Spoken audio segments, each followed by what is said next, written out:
Welcome to Greenable Woodbridge. I'm your host, Carolyn Ehrlich. And today we have a very exciting show because we're going to be talking about transit villages. And we have two of the, prime movers in creating transit villages right here with us today.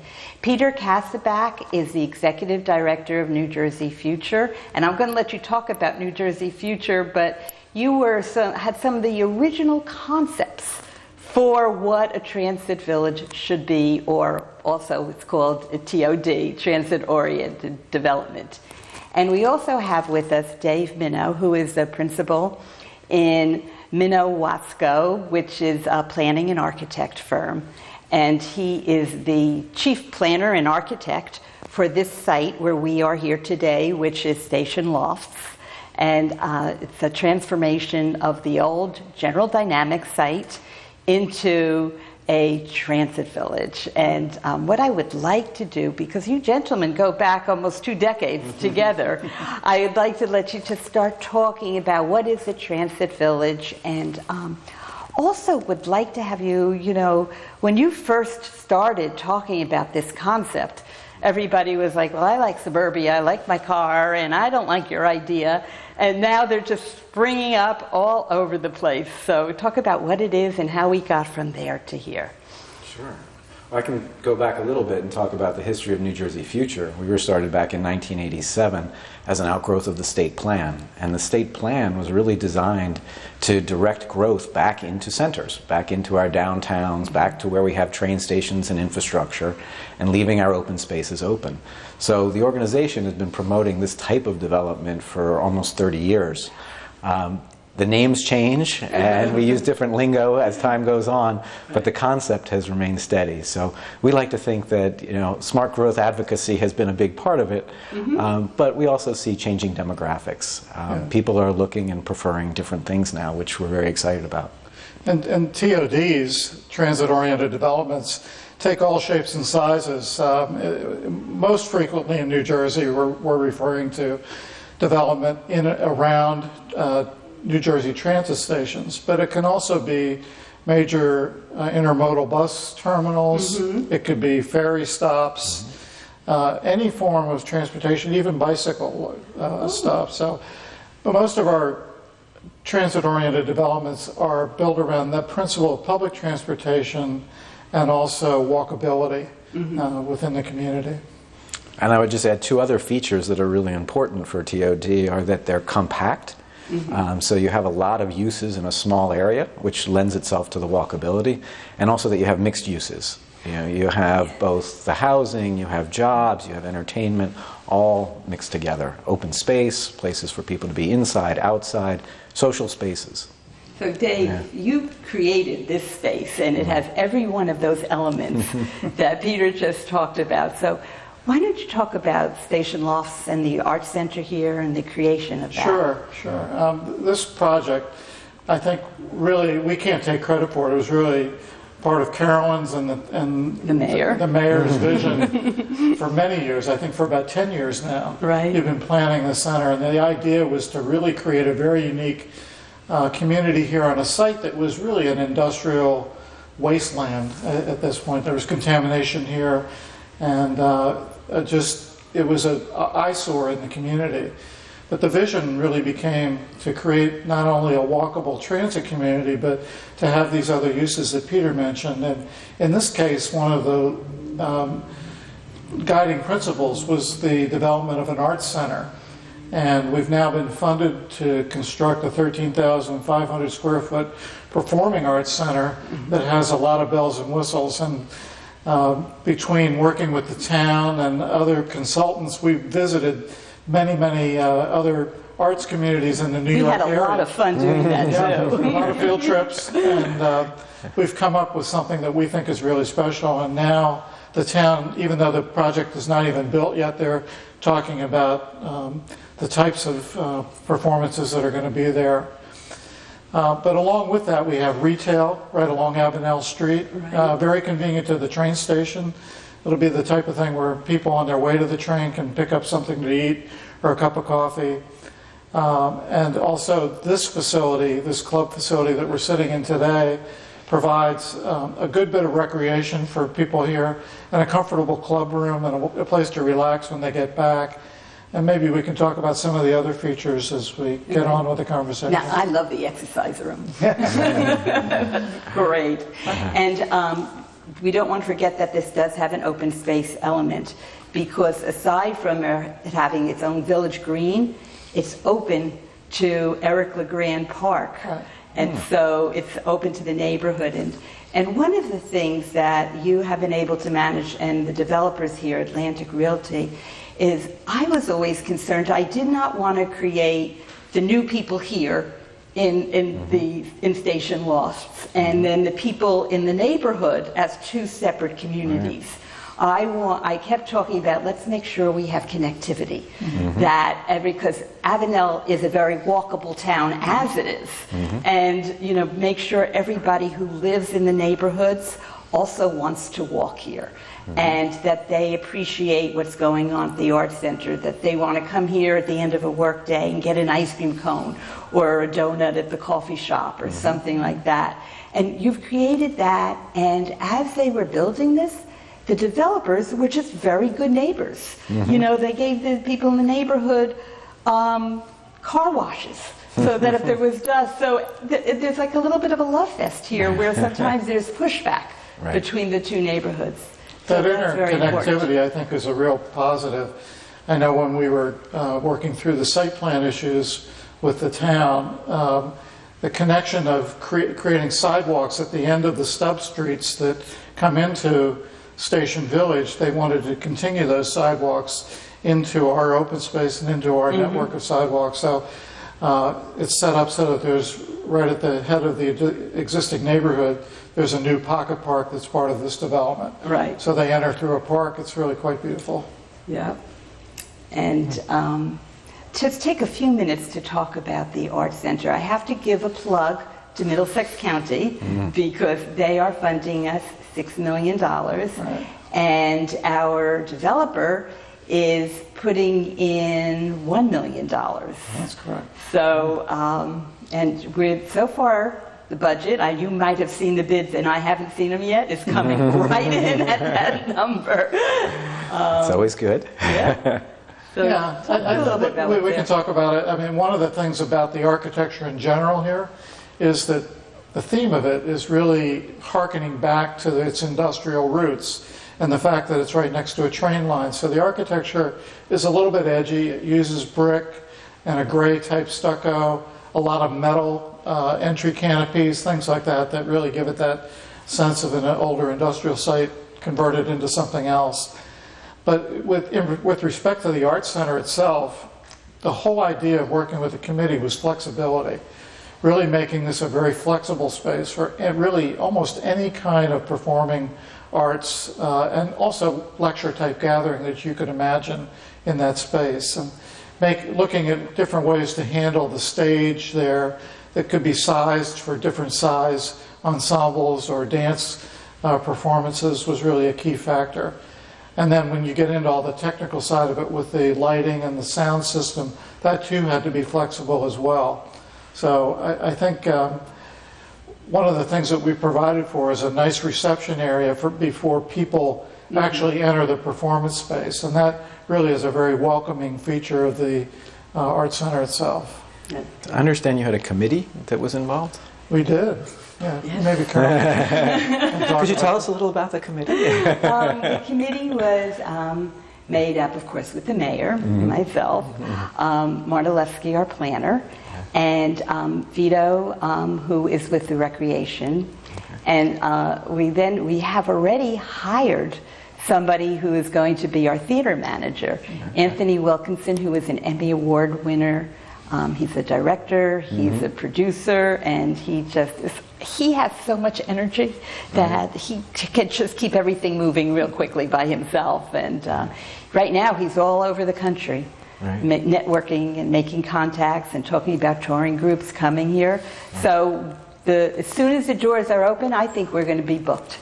with Well, lots. the reason I was so shows. curious about the committee is because as we're talking about transit-oriented development, you understand that it's lots of different components. So it's not a housing development, it's not a corporate center, it's lots of different parts. And in order to make sure that all those parts work together, the best way to approach it is to have a committee, Right. where people from the different stakeholders all have a voice and have an influence in what ultimately gets built. And as you said, the community responds to that. Has been too. great. And we also keep our council people very much involved. And we're lucky to have a town council that is really right there with their neighborhoods and the people there, so that they're relaying and keeping them up to date on everything that's going on. Right. And the mayor's office is just always so open for communication. But as long as we're talking about communicating with the citizens, so on an occasion we get people who, people by nature don't want change. Right. Like, everything is fine. Why are you messing with my neighborhood? It's all good. And I know it's a matter of education, Right. but how do we help the people who like it just the way it is move along and find enjoyment in what it is we're bringing to them? Sure. I think you hit on it right, which is you have to start with the positives and not emphasize what might be lost, but rather what's being gained. And when you talk about transit-oriented development, it's not about cars, it's not about traffic, it's really about creating value in a place and creating a quality of life in a place. And so you have to take people to places like that. Where are places that you really have enjoyed being? Right. Usually they're not autocentric. Usually they have a mix of uses, and they are places That's where a good people can point. walk around and they look at things and it's interesting. So if people see and can tell you the places that they like, and those are the places that you want to recreate, that and the vision of TOD usually is well in sync. It's a good approach. So like, if somebody complains, I go like, where do you go for fun? Do you go to Cranford? Do you go to Right. Red Bank? And that's exactly what this is. This Right. is what's going to be. You can go downtown. I think Peter's right that it really does support the Avenel Woodbridge community to have a TOD like this here. And we're seeing now, as units are beginning to rent here, we're seeing not only the younger millennial renters, but we're seeing older empty nesters who have lived here in Avenel or Woodbridge all their life. And they're at a point in life where they want to downsize, maybe they want to sell that single family home.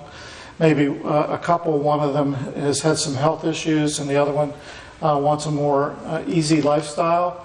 So we're seeing them wanting to stay in their community because this is where their children are, this is where they work, this is where they worshiped, and they're resources for the community. These are people who volunteer in the community, and to provide a lifestyle for them to move into that's different than what they experienced in the early years of their life when they were forming their families. Now it gives them a sense of being able to stay in Avenel, and then they can hop on a one-seat ride to Manhattan and catch a show, so it's quite an interesting thing. Right. The other supportive aspect, I think, population-wise, is the affordable component. Within Station Village, we're going to have 50 affordable housing units, which is a great resource to the community. And everyone knows how difficult housing costs are in New Jersey, and to have that, again, accessible to the Arts Center, to the train, to the pocket parks that are here, and the recreation amenities, it's seamless. You can't tell in this community where somebody who needs an affordable home and somebody who doesn't lives. It's all seamless. It all looks the same. There's no difference in the units themselves, so we're very happy about that. And I think our community has started to understand what affordable means, because we have two senior buildings that are affordable. Right. And they're beautiful, and it's all the people from our neighborhood just about who are living there. Yeah. And that's what this serves. It serves people. And I'd like to call it, hasn't picked up, but I really like to call it next generation housing, because it's our children who are just starting their careers just out of college that, when my children graduated from college, they couldn't afford to live here on their first job. So I have to drive to see my grandchildren in Bordentown, but if this had been here, they could have stayed right in town and made this their home. And my hope is for all the young people that move in here when they're ready to have a family and they need more space, they move into all of our homes, and it brings the values up. I was told by one of the brokers that home values are already going up in Avenel because of this. Not surprising. Yeah. It's really critical, and to just piggyback on what Dave said about having a range of housing types, but also prices. To be a successful TOD location, you really need to do that. And it's not just so that you create a nice mix within that place, but it's good for Woodbridge, because what we're seeing is corporations have jobs. They don't want to be out in the suburbs anymore. They want to be where the workforce is. The workforce wants to be near transit in walkable places. So by creating these housing opportunities for a range of people, you're also creating an attractive place for employers to come and locate as well. Right, and that's a very important piece of it. Yeah.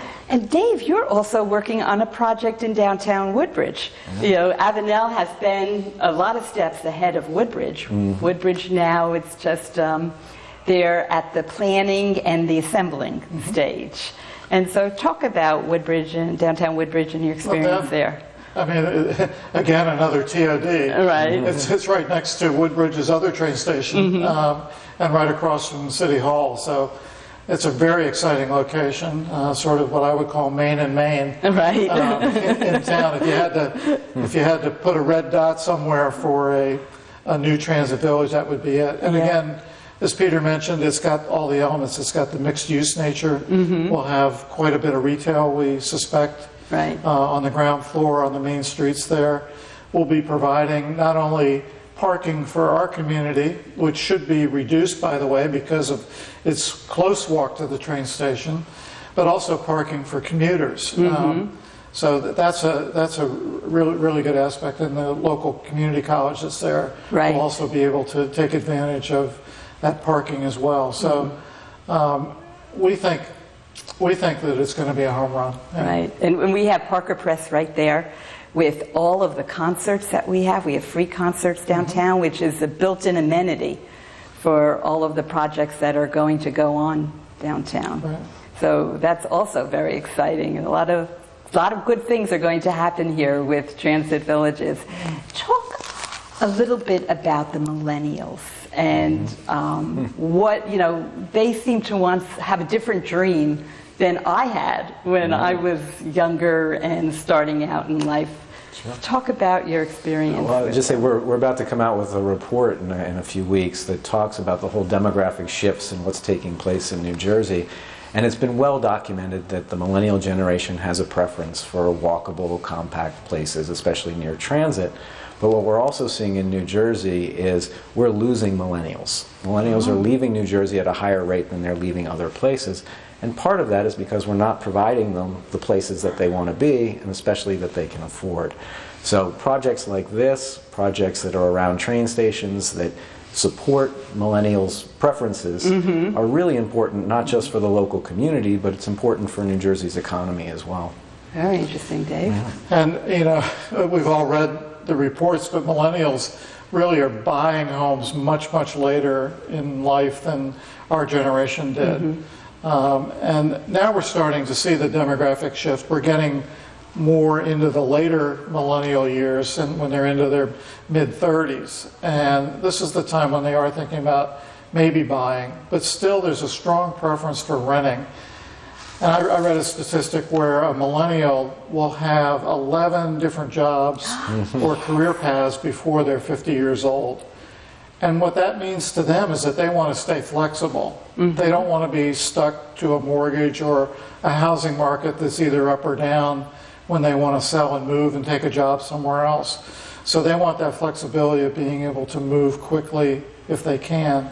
And Peter hit it on the nose. I mean, a lot of what we're doing too, the rest of our work, is really adding residential to close-in office locations, office parks. We're actually, we have, I think, 3 projects that we're active on right now. We're actually tearing down older office buildings and putting housing in an office park so that the rest of the existing office buildings will have a greater vibrance to them. And we're also adding that mixed-use notion.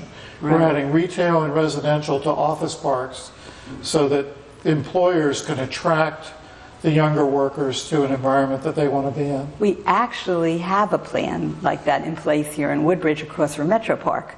Hampshire is going to be doing a mixed use. Okay. And that's, Pete, you know a little bit about that, don't you? A little bit. I know a little bit about Metro Park. Yeah. You want to talk about Metro Park a bit? That's one of your little sweet spots. It is. I mean, Metro Park is one of the most important train stations on the Northeast Corridor, and certainly in New Jersey.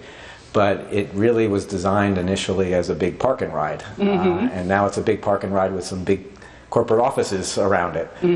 But it has probably one of the best opportunities in the country, or at least in the East Coast, to retrofit that entire area into a mixed-use TOD type of place. You have developers who are already there, who are already seeing market demand change. They own a lot of the property there. You have a very supportive administration here who understands why it's important.